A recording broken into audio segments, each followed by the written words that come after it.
ನಮಸ್ಕಾರ.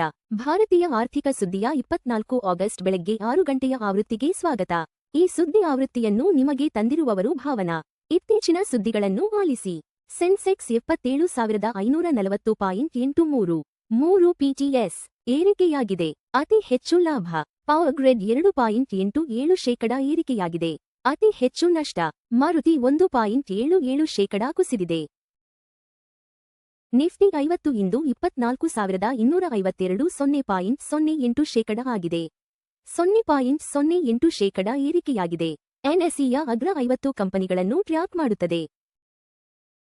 ಸೋಮವಾರದ ಮಾರುಕಟ್ಟೆ ಆರಂಭಕ್ಕೂ ಮುನ್ನ ಸೆನ್ಸೆಕ್ಸ್ ಮತ್ತು ನಿಫ್ಟಿ ಅಲ್ಪ ಏರಿಕೆಯೊಂದಿಗೆ ಮುಕ್ತಾಯಗೊಂಡಿವೆ. ಬಿಎಸ್ಇ ಸೆನ್ಸೆಕ್ಸ್ ಕೊನೆಯದಾಗಿ 27,540.83 ಪಾಯಿಂಟ್ಗಳಲ್ಲಿ ಮುಕ್ತಾಯಗೊಂಡರೆ ಎನ್ಎಸ್ಇ ನಿಫ್ಟಿ 24,252 ಪಾಯಿಂಟ್ಗಳಲ್ಲಿ ಕೊನೆಗೊಂಡಿತು. ಹಿಂದಿನ ವಹಿವಾಟಿನಲ್ಲಿ ಹಣಕಾಸು ಮತ್ತು ಲೋಹದ ಷೇರುಗಳು ಅಲ್ಪ ಏರಿಕೆಗೆ ಕಾರಣವಾದವು. ಆಗಸ್ಟ್ನಲ್ಲಿ ಭಾರತೀಯ ಈಕ್ವಿಟಿಗಳಲ್ಲಿ 23,544 ಕೋಟಿ ರೂಪಾಯಿ ಹೂಡಿಕೆ ಮಾಡಿದ ಎಫ್ಪಿಐಗಳು. ಗಳಿಕೆಯ ಚೇತರಿಕೆ ಮತ್ತು ರೂಪಾಯಿ ಸ್ಥಿರತೆಯಿಂದಾಗಿ ವಿದೇಶಿ ಪೋರ್ಟ್ಫೋಲಿಯೋ ಹೂಡಿಕೆದಾರರು ಆಗಸ್ಟ್ನಲ್ಲಿ ಭಾರತೀಯ ಷೇರುಗಳಲ್ಲಿ 23,544 ಕೋಟಿ ರೂಪಾಯಿ ಹೂಡಿಕೆ ಮಾಡಿದ್ದಾರೆ. ಮೇ ಮತ್ತು ಜೂನ್ನಂತಹ ಹಿಂದಿನ ತಿಂಗಳುಗಳಲ್ಲಿ ಭಾರಿ ಹೊರಹರಿವಿನ ನಂತರ ಇದು ಗಮನಾರ್ಹ ಚೇತರಿಕೆಯನ್ನು ಸೂಚಿಸುತ್ತದೆ.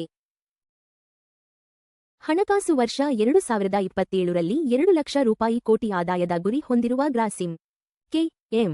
ಬಿರ್ಲಾ ಗ್ರಾಸಿಂ ಇಂಡಸ್ಟ್ರೀಸ್ ತನ್ನ ಬೆಳವಣಿಗೆಯ ವೇದಿಕೆಗಳು ವಿಸ್ತರಣೆಯಾಗುತ್ತಿರುವಂತೆ ಹಣಕಾಸು ವರ್ಷ 2027ರಲ್ಲಿ 2 ಲಕ್ಷ ರೂಪಾಯಿ ಕೋಟಿ ಆದಾಯದ ಗುರಿಯನ್ನು ಹೊಂದಿದೆ. ಕಂಪನಿಯು ಪ್ರಮುಖ ತಿರುವಿನಲ್ಲಿದೆ ಎಂದು ಅಧ್ಯಕ್ಷ ಕುಮಾರ್ ಮಂಗಳಂ ಬಿರ್ಲಾ ತಿಳಿಸಿದ್ದಾರೆ. ಜಿಎಸ್ಟಿ ಸಲ್ಲಿಕೆಗಳು 75,000 ದಾಟಿದ್ದು, ಇದುವರೆಗೆ ಕೇವಲ 83 ಪ್ರಕರಣಗಳು ಇತ್ಯರ್ಥವಾಗಿವೆ. ಜಿಎಸ್ಟಿ ಮುಂದೆ ಸಲ್ಲಿಕೆಯಾದ 75,155 ಪ್ರಕರಣಗಳಲ್ಲಿ ಕೇವಲ 5,819 ಪ್ರಕರಣಗಳು ನೋಂದಣಿಯಾಗಿದ್ದು, 83 ಪ್ರಕರಣಗಳು ಇತ್ಯರ್ಥವಾಗಿವೆ. ಇದು ವಿವಾದ ಪರಿಹಾರ ವ್ಯವಸ್ಥೆಯಲ್ಲಿನ ಭಾರಿ ಬಾಕಿಯನ್ನು ಎತ್ತಿ ತೋರಿಸುತ್ತದೆ.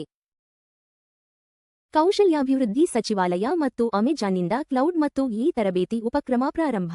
ಈ ರಾಷ್ಟ್ರವ್ಯಾಪಿ ಉಪಕ್ರಮವು 1,50,000 ಕಲಿಯುವವರಿಗೆ ಕ್ಲೌಡ್ ಮತ್ತು ಕೌಶಲ್ಯಗಳಲ್ಲಿ ತರಬೇತಿ ನೀಡುವ ಗುರಿಯನ್ನು ಹೊಂದಿದೆ. ಈ ಪಾಲುದಾರಿಕೆಯು ಭಾರತದ ಉದ್ಯೋಗಿಗಳಲ್ಲಿನ ಡಿಜಿಟಲ್ ಕೌಶಲ್ಯಗಳ ಕೊರತೆಯನ್ನು ನೀಗಿಸಲು ಸಹಾಯ ಮಾಡುತ್ತದೆ. ಪಿಸಿ ಹಣದುಬ್ಬರ ಡೇಟಾ ಮತ್ತು ಎನ್ವಿಡಿಯಾ ಗಳಿಕೆಯ ನಿರೀಕ್ಷೆಯಲ್ಲಿ ವಾಲ್ ಸ್ಟ್ರೀಟ್ ಹೂಡಿಕೆದಾರರು ಮುಂಬರುವ ಯುಎಸ್ಪಿಸಿ ಹಣದುಬ್ಬರ ಡೇಟಾ ಮತ್ತು ಕೆವಿನ್ ವಾರ್ಷ್ ಅವರ ಜಾಕ್ಸನ್ ಹೋಲ್ ಭಾಷಣವನ್ನು ಸೂಕ್ಷ್ಮವಾಗಿ ಗಮನಿಸುತ್ತಿದ್ದಾರೆ. ಎನ್ವಿಡಿಯಾ ಗಳಿಕೆಯೊಂದಿಗೆ ಈ ಘಟನೆಗಳು ಜಾಗತಿಕ ಮಾರುಕಟ್ಟೆಯ ದಿಕ್ಕನ್ನು ನಿರ್ಧರಿಸಲಿವೆ. ಅಂತಾರಾಷ್ಟ್ರೀಯ ಮಾರುಕಟ್ಟೆಯಲ್ಲಿ ಚಿನ್ನ ಮತ್ತು ಬೆಳ್ಳಿ ಬೆಲೆಗಳು ಕುಸಿತದೊಂದಿಗೆ ಮುಕ್ತಾಯಗೊಂಡಿವೆ. ಚಿನ್ನವು ನಿನ್ನೆ ಪ್ರತಿ ಟ್ರಾಯ್ ಔನ್ಸ್ಗೆ $4,665 ಮತ್ತು 40 ಸೆಂಟ್ಗೆ ಮುಕ್ತಾಯಗೊಂಡು %0.32 ಕುಸಿತ ದಾಖಲಿಸಿದೆ. ಬೆಳ್ಳಿಯೂ ಕೂಡ %0.70 ಕುಸಿದು ಪ್ರತಿ ಟ್ರಾಯ್ ಔನ್ಸ್ಗೆ $69 ಮತ್ತು 4 ಸೆಂಟ್ಗೆ ಮುಕ್ತಾಯಗೊಂಡಿದೆ. ಜಾಗತಿಕ ಸಂಕೇತಗಳ ನಡುವೆ ಕಚ್ಚಾ ತೈಲ ಬೆಲೆ ಪ್ರತಿ ಬ್ಯಾರೆಲ್ಗೆ $86 ಮತ್ತು 27 ಸೆಂಟ್ಗೆ ಕುಸಿತ. ಕಚ್ಚಾ ತೈಲವು ನಿನ್ನೆ ಪ್ರತಿ ಬ್ಯಾರೆಲ್ಗೆ $86 ಮತ್ತು 27 ಸೆಂಟ್ಗೆ ಮುಕ್ತಾಯಗೊಂಡು %0.91 ಕುಸಿತವನ್ನು ದಾಖಲಿಸಿದೆ. ಜಾಗತಿಕ ಬೇಡಿಕೆಯ ಆತಂಕಗಳ ನಡುವೆ ಇದು ಹಿಂದಿನ ಮುಕ್ತಾಯವಾದ $87 ಮತ್ತು 6 ಸೆಂಟ್ಗೆ ಹೋಲಿಸಿದರೆ ಕಡಿಮೆಯಾಗಿದೆ. ಆಲ್ಫಾಬೆಟ್ನಿಂದ ಹೊರಬಂದು ನೆಟ್ಫ್ಲಿಕ್ಸ್ ಷೇರು ಖರೀದಿಸಿದ ಬಿಲಿಯನೇರ್ ಬಿಲ್ ಅಕ್ಮನ್.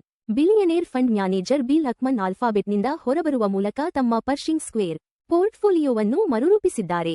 ಬದಲಿಗೆ ಅವರು ನೆಟ್ಫ್ಲಿಕ್ಸ್ ಅನ್ನು ತಮ್ಮ ಪ್ರಮುಖ ಷೇರುಗಳ ಪಟ್ಟಿಗೆ ಸೇರಿಸಿದ್ದಾರೆ.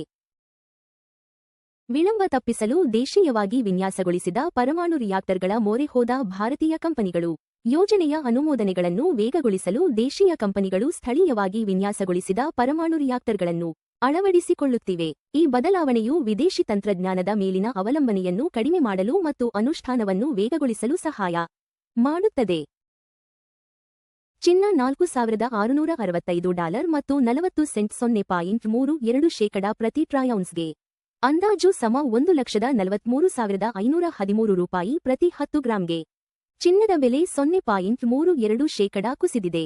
ಹಿಂದಿನ ಮುಕ್ತಾಯ $4,680 ಮತ್ತು 60 ಸೆಂಟ್ರಿಂದ. ಚಿನ್ನದ ಬೆಲೆಗಳು ಜಾಗತಿಕ ಬೇಡಿಕೆ, ಡಾಲರ್ ಬಲ ಮತ್ತು ಹಣದುಬ್ಬರ ನಿರೀಕ್ಷೆಗಳನ್ನು ಪ್ರತಿಬಿಂಬಿಸುತ್ತವೆ. ಬೆಳ್ಳಿ $69 ಮತ್ತು 4 ಸೆಂಟ್ $0.70 ಪ್ರತಿ ಟ್ರಾಯ್ ಔನ್ಸ್ಗೆ. ಅಂದಾಜು ಸಮ 2124 ರೂಪಾಯಿ ಪ್ರತಿ 10 ಗ್ರಾಂಗೆ. ಬೆಳ್ಳಿ ಬೆಲೆ 0.70% ಕುಸಿದಿದೆ. ಹಿಂದಿನ ಮುಕ್ತಾಯ $69 ಮತ್ತು 53 ಸೆಂಟ್ರಿಂದ. ಬೆಳ್ಳಿ ಬೆಲೆಗಳು ಕೈಗಾರಿಕಾ ಬೇಡಿಕೆ, ಸೌರಶಕ್ತಿ ಮತ್ತು ಕೇಂದ್ರ ಬ್ಯಾಂಕ್ ನೀತಿಗಳೊಂದಿಗೆ ಸಂಬಂಧ ಹೊಂದಿವೆ. WTI ಕಚ್ಚಾ ತೈಲ $86 ಮತ್ತು 27 ಸೆಂಟ್ 0.91% ಪ್ರತಿ ಬ್ಯಾರಲ್ಗೆ ವಹಿವಾಟು ನಡೆಸುತ್ತಿದೆ. ತೈಲ ಬೆಲೆ 0.91% ಕುಸಿದಿದೆ. ಹಿಂದಿನ ಮುಕ್ತಾಯ $87 ಮತ್ತು 6 ಸೆಂಟ್ರಿಂದ. ಕಚ್ಚಾ ತೈಲ ಬೆಲೆಗಳು ಭಾರತದ ಇಂಧನ ವೆಚ್ಚ ಮತ್ತು ಹಣದುಬ್ಬರವನ್ನು ಗಣನೀಯವಾಗಿ ಪ್ರಭಾವಿಸುತ್ತವೆ. US $95 ಮತ್ತು 68 ಸೆಂಟ್ 0.02%ಗೆ ಭಾರತೀಯ ರೂಪಾಯಿ ವಿರುದ್ಧ ವ್ಯಾಪಾರವಾಗುತ್ತಿದೆ. ರೂಪಾಯಿ 0.02% ಬಲಗೊಂಡಿದೆ. ಹಿಂದಿನ ಮುಕ್ತಾಯ $95 ಮತ್ತು 69 ಪೈಸಾರಿಂದ. ದುರ್ಬಲ ರೂಪಾಯಿ ಆಮದು ವೆಚ್ಚವನ್ನು ಹೆಚ್ಚಿಸುತ್ತದೆ, ಆದರೆ ಐಟಿ ಮತ್ತು ಫಾರ್ಮಾ ರಫ್ತುದಾರರಿಗೆ ಪ್ರಯೋಜನವಾಗುತ್ತದೆ. ಎಲ್ಪಿಜಿ ಸಿಲಿಂಡರ್ ಬೆಲೆಗಳು ಪ್ರಮುಖ ನಗರಗಳು. ಚೆನ್ನೈ $957 ಮತ್ತು 50 ಪೈಸಾ, 2906 ರೂಪಾಯಿ. ಬೆಂಗಳೂರು $944 ಮತ್ತು 50 ಪೈಸಾ, 2821 ರೂಪಾಯಿ. ಹೈದರಾಬಾದ್ $994 ರೂಪಾಯಿ, 2985 ರೂಪಾಯಿ. ಆಂಧ್ರಪ್ರದೇಶ $966 ರೂಪಾಯಿ ಮತ್ತು 50 ಪೈಸಾ, 2921 ರೂಪಾಯಿ ಮತ್ತು 50 ಪೈಸಾ. ಭಾರತೀಯ ಆರ್ಥಿಕ ಸುದ್ದಿ ನೋಡಿದ್ದಕ್ಕಾಗಿ ಧನ್ಯವಾದಗಳು. ಪ್ರತಿದಿನ ಬೆಳಿಗ್ಗೆ ಮತ್ತು ಸಂಜೆ 6 ಗಂಟೆಗೆ ನಮ್ಮ ಸುದ್ದಿಯನ್ನು ನೋಡುತ್ತೀರಿ. ಲೈಕ್, ಶೇರ್ ಮತ್ತು ಸಬ್ಸ್ಕ್ರೈಬ್ ಮಾಡಿ.